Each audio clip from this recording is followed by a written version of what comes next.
A mí no me interesa ah, tomar esta nacionalidad española,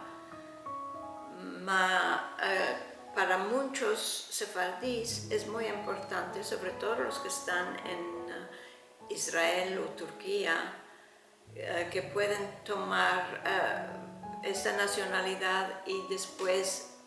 tomar el pasaporte de la Unión Europea.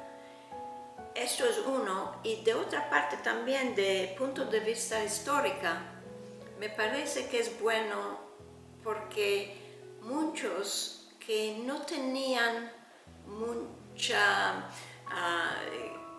sabiduría, diremos, de la historia nuestra, de la historia sefaradí, se están apercibiendo que verdaderamente tenemos raíces en España y que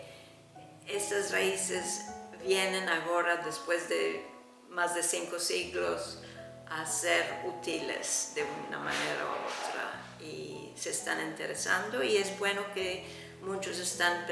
empezando a empezarse en la lengua española, aunque no sea el judeo español. Es bueno que se están empezando la lengua española, creo yo.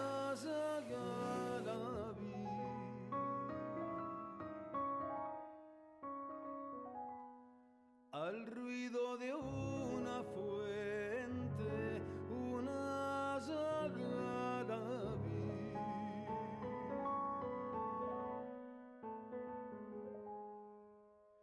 Al ruido del agua, una voz yo